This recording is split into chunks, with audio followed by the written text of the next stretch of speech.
మునుపటి భాగంలో ఈ యొక్క ఆత్మల రెండు ఊరి పెద్దని అనుసరించుకుంటూ నేరుగా ఊరి పెద్ద తన గురువు వద్ద వెళ్ళడం గమనించి ఆ ఆత్మల రెండు ఆ ఊరి పెద్ద వెనకాతలే వెళ్ళాయి. ఊరి పెద్ద ఊళ్ళో జరిగిన సంఘటనలన్నీ ఆ యొక్క గురువుకి తెలియజేశాడు. కానీ ఈ యొక్క ఆత్మల రెండు ఆ ఊరి పెద్ద గురువుతో ఎంత మాట్లాడినా సరే ఆ మాటలేమి ఆ ఊరి పెద్ద గురువు గారికి వినిపించలేదు. అది ఎంత చూస్తూ ఆ ఆత్మల రెండు చాలా నిరాశపడ్డాయి. ఆ ఆత్మల రెండు ఇలా అనుకుంటూ ఉన్నాయి, అని మనం ఇద్దరం ఎంత మాట్లాడినా సరే ఎవరికీ వినిపించలేదు.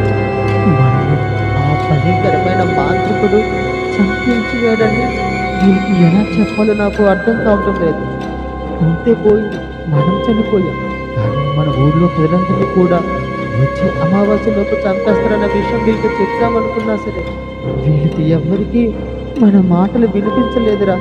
ఇప్పుడు ఏం చేయాలో నాకు అర్థం కావటం లేదు అని చెప్పి ఆ ఆత్మలు రెండు గాల్లో ఎగురుకుంటూ నేరుగా ఒక చెట్టు వద్ద కూర్చొని ఇలా మాట్లాడుకుంటూ ఉన్నాయి.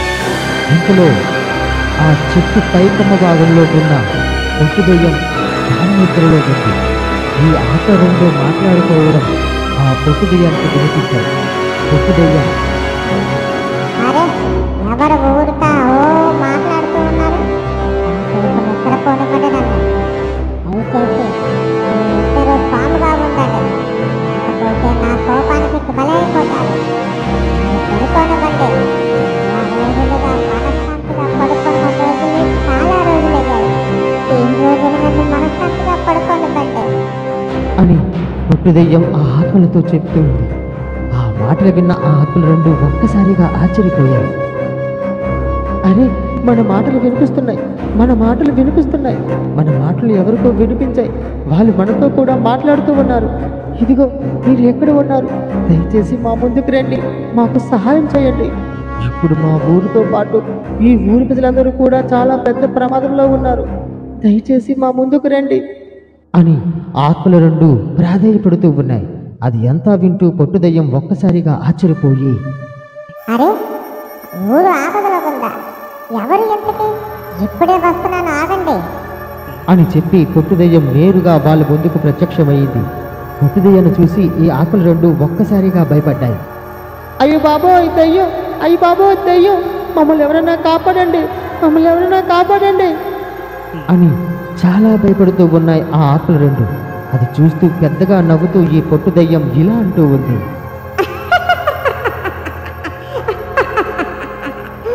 ఇదిగో ఆత్మలారా, మీరు ఆల్రెడీ చెట్టి దయమైపోయి ఉన్నారు. పైగా నన్ను చూసి భయపడుతూ ఉంటే భలే నవ్వొస్తూ ఉంది. ఏదో చెబుతూ ఉన్నారు, ఊరికి ఆపదంటూ ఉన్నారు. అసలు ఏం జరిగిందో చెప్పండి, ఖచ్చితంగా మీకు నేను సహాయం చేసి తీరుతాను అని పొట్టుదయ్యం ఆ ఆత్మల రెండింటితో చెప్పింది. ఆ మాటలు విన్న ఆ ఆత్మల రెండు పొట్టుదయ్యాన్ని చూసి ఇలా అంటూ ఉన్నాయి, నిజంగా మాకు మీరు సహాయం చేస్తారా? అయితే ఖచ్చితంగా చెప్తాం. మేము ఈ గ్రామానికి చెందిన వాళ్ళమే. ఒకరోజు మా ఆవుల్ని కాచుకుంటూ ఇద్దరం అలా అడవి మార్గం గుండా వెళ్ళాం. అక్కడ ఒక భయంకరమైన కొండ ఉంది. ఆ కొండలోంచి ఏవో మంత్రాలు వినిపిస్తున్నాయని చెప్పి ఆ మంత్రాలు వినిపించే చోటు వైపు మేము నడుచుకుంటూ వెళ్ళాం. ఇంతలో ఒక మాంత్రికుడు తలకిందులుగా తపస్సు చేస్తూ ఉన్నాడు. ఒక్కసారిగా ఎక్కడి నుంచో ఒక భయంకరమైన పిశాచి వచ్చి మమ్మల్ని అక్కడికక్కడే చంపి పారేసింది. అంతేకాదు ఆ యొక్క మాంత్రికుడితో పాటు ఆ పిశాచి కూడా వచ్చే అమావాస్యలోపు ఈ ఊర్లో ప్రజలందరినీ కూడా బలి ఇస్తారని వాళ్ళు మాట్లాడుకోవడం విన్నాం. చింతలో మమ్మల్ని చంపేశారు. ఇదిగో పొట్టుదయ్యమ్మ, ఈ విషయాన్ని ఎలాగైనా మా ఊరి పెద్దకి తెలియజేయు, మా ఊరి ప్రజలందరినీ కాపాడండి అని ఆ ఆత్మలు రెండు ఈ పొట్టుదయ్యంతో అడుగుతూ ఉన్నాయి. ఆ మాటలు విన్న పొట్టుదయ్యం ఒక్కసారిగా ఆశ్చర్యపోయి వాళ్ళతో ఇలా అంటూ ఉంది, అరే మాంత్రికుడా, అది తలకిందులుగా తపస్సు చేస్తూ ఉన్నారా? వాడికి ఎంత ధైర్యం! ఏ మంత్రాలవ ప్రదేశాల్లోనికి ప్రవేశించిన ఏ మాంత్రికుడైనా మంత్రాలవ చెప్పిన విధంగా చేయవలసిందే. అలా కాకుండా వీరు మానవ బలి చేస్తున్నాడంటే వీరు ఖచ్చితంగా వినాశకమికుడే. వీరు ఎలాగైనా సరే మంత్రాలకు అప్పచెప్పి వీరు మంత్ర చరణలోనే వీరిని చంపేయాలి.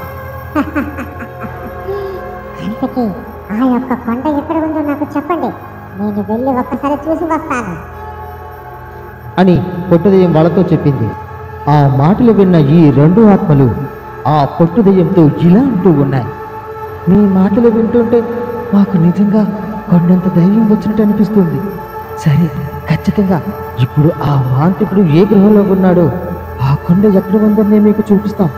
రండి, మాతో రండి, మాకు సహాయం చేస్తే అంతే చాలు అని చెప్పి ఆ పొట్టుదెయ్యంతో పాటు ఈ ఆత్మలు రెండూ కూడా ఆకాశ వీధిలో ఎగురుకుంటూ నేరుగా ఊరికి అభిముఖంగా సుదూర దుర్గంలో ఉన్న ఆ భయంకరమైన గృహ వద్దకు తీసుకొని వచ్చారు.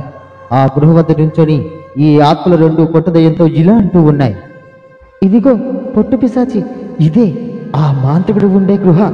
ఈ గృహలోంచే మొన్న ఏవో మంత్రాలు వినిపిస్తూ ఉండగా మేము ఇందులోకి వెళ్ళాం. ఇదే పొట్టు పిశాచి, జాగ్రత్తగా వెళ్ళు, మేము అంతవరకు ఇక్కడే ఎదురు చూస్తూ ఉంటాం. త్వరగా వెళ్ళి త్వరగా వచ్చి ఎక్కువ సమయం అక్కడ వృధా చేయకు, నీ ప్రాణానికే ప్రమాదం, జాగ్రత్తగా ఉండు సుమా అని పొట్టుదెయ్యాలతో పాటు ఈ యొక్క ఆత్మలు చెప్పాయి.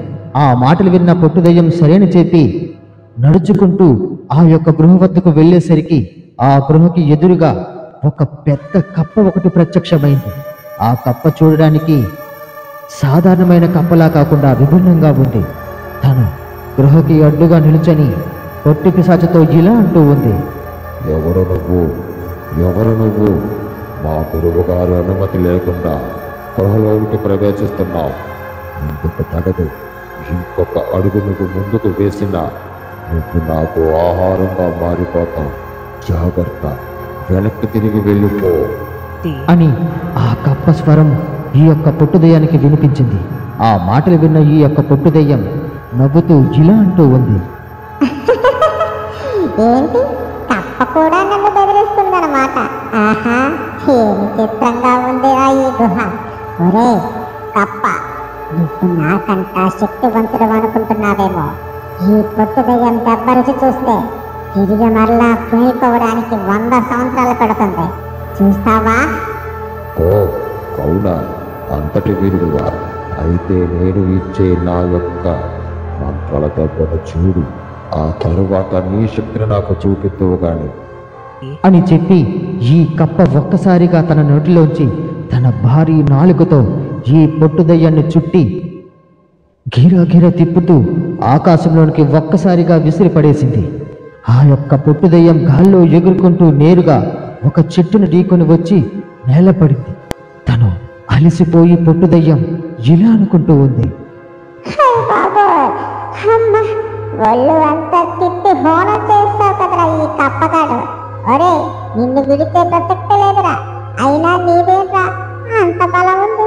నాలుకతోనే ఇంత తిట్టి దూరం చేసావంటే ఇక నువ్వు చేతితో కడితే నేను ఎక్కడికి వెళ్ళిపోయి ఉండేవన్నా ఏంటో. బాబు, ఒరే ఆత్మలారా, రండిరా రండి, నా దగ్గరికి రండి అని ఈ యొక్క పొట్టుదెయ్యం ఆ ఆత్మను పిలిచింది. ఆ ఆత్మలు రెండు ఒక్కసారిగా ప్రత్యక్షమయ్యి పొట్టుదెయ్యంతో ఇలా అంటూ ఉన్నాయి. అరే అరే పొట్టుదెయ్యం గారు, ఏమైంది? మీరు ఎంతో శక్తివంతులు అనుకున్నాం, కానీ ఇప్పుడు ఆ కప్ప చేతిలో మీరు ఇలా పడిపోవడం చూస్తుంటే మాకు చాలా బాధగా అనిపిస్తుంది.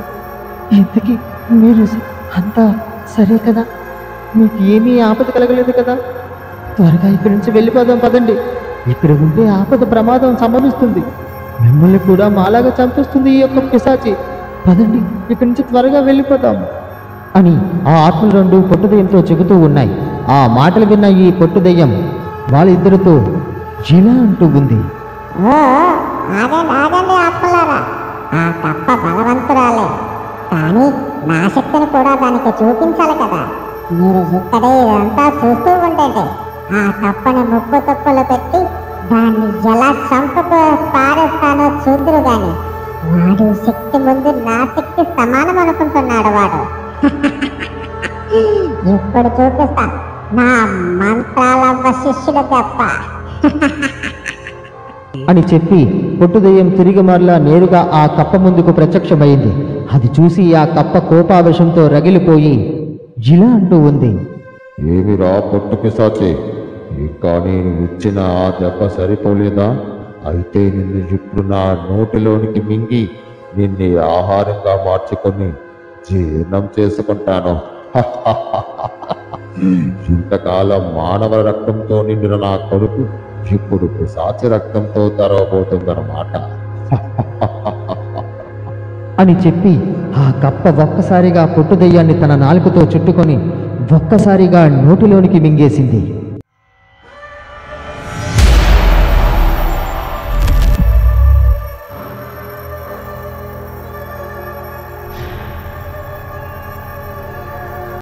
కొద్ది సమయానికి ఈ పొట్టు దెయ్యం ఆ కప్ప ఉదర భాగంలోంచి తన మంత్రశక్తితో ఒక మాయా ఖడ్గాన్ని ఈ యొక్క కప్ప పొట్ట భాగాన్ని చీల్చుకుంటూ ఆ పొట్ట భాగంలోంచి బయటికి వచ్చాడు ఈ యొక్క పొట్టు దెయ్యం. పొట్టు దెయ్యం అంతా రక్తంతో తడిచిపోయి ఉన్నాడు. ఈ కప్ప ఆ యొక్క కడుపు తెగిపడి రక్తం కక్కుకుంటూ ఒక్కసారిగా అదృశ్యమయ్యి ఒక దేవకన్యగా మారిపోయింది. ఆ దేవకన్య పొట్టు దెయ్యాన్ని చూసి ఇలా అంటూ ఉంది, సాహసవీర పొట్టు దెయ్యమా, నీ సాహసంతో నేను శాప విమోచనం నుంచి బయటపడ్డాను. కొన్ని వందల సంవత్సరాలుగా ఈ మాంత్రికుడు నన్ను బంధించి ఈ యొక్క కపాలికా గృహకి నన్ను బందీగా రక్షణగా మార్చి ఉంచాడు. ఎన్నో వందల సంవత్సరాలుగా ఎక్కడే నేను పడి ఉన్నాను. ఎవరైతే ఈ కప్ప ఉదర భాగంలో చీల్చుకొని బయటకు వస్తారో అప్పుడే నాకు విముక్తి కలుగుతుందని చెప్పాడు. ఇప్పుడు ఆ యొక్క శాపాన్ని నువ్వు నన్ను విముక్తి చేశావు. పొట్టు పిశాచి, ఇక విజయం నీదే. ఆ మాంత్రికుని సంహరించు, కొన్ని వందల ప్రాణాలను రక్షించు. నీకు ఏ సహాయం కావాలన్నా నన్ను 3 సార్లు తలుచుకో. ఖచ్చితంగా నేను ఏ పరిస్థితిలోనైనా నేను నీకు సహాయం చేయగలుగుతాను. గుర్తుపెట్టుకో మిత్రమా, నన్ను మర్చిపోకు అని ఆ దేవకన్య చెప్పింది. ఆ మాటలు విన్న ఈ యొక్క పొట్టు దెయ్యం, అరే ఇది ఎంత నాకు నమ్మకం లేదు. ఒక ప్రమాదకరమైన కప్పలోంచి ఒక దేవకన్య వచ్చింది. అయితే ఈ మాంత్రికుడు అసాధారణమైన మాంత్రికుడే. దేవకన్యలను కూడా బంధించి ఉంచగలిగిన శక్తి వీడి దగ్గర ఉందంటే వీడు చాలా ప్రమాదకరమైన వాడు. దీన్ని ఎలా అయినా సరే పట్టి బంధించి మా మంత్రాల వద్దకు తీసుకుని వెళ్ళాలి. తప్పకుండా మాత, తప్పకుండా. నాకు దిక్కుతోచిన సమయంలో ఖచ్చితంగా మీకు నేను సహాయం కోరగలుగుతాను. నాకు సెలవు ఇప్పించండి అని ఈ పొట్టు దెయ్యం ఆ దేవకన్యతో చెప్పింది. ఆ మాటలు విన్న దేవకన్య సరేని చెప్పి నేరుగా ఆకాశంలో ఎగురుకుంటూ ఒక్కసారిగా అదృశ్యమైపోయింది. ఇది అంతా చూస్తూ ఈ ఆత్మలు 2 పొట్టు దెయ్యం వద్దకు వచ్చి ఆశ్చర్యపోయి ఇలా అంటూ ఉన్నాయి, అరే పొట్టు పిశాచి, నువ్వు నిజంగా శక్తివంతురాలు. ఎన్నో వందల సంవత్సరాల నుంచి బందీగా ఉన్న ఆమెను కూడా విముక్తిగా చేశావంటే నీ శక్తి అమోఘం. ఖచ్చితంగా నీ సాహసం మేము మెచ్చుకోగలుగుతాం. అయ్యా పొట్టు పిశాచి, త్వరగా వెళ్ళండి. ఆ మాంత్రికుని చూసి నేరుగా మంత్రాలలోకి ఈ విషయమంతా చెప్పండి. తరువాత ఆ మాంత్రికుని పూర్తిగా సంహరించండి అని ఈ యొక్క ఆత్మలు 2 పొట్టు దెయ్యాలతో చెప్పాయి. ఆ మాట విన్న పొట్టు దెయ్యం సరేని చెప్పి నడుచుకుంటూ నేరుగా ఆ గృహలోనికి వెళ్తూ ఉంది.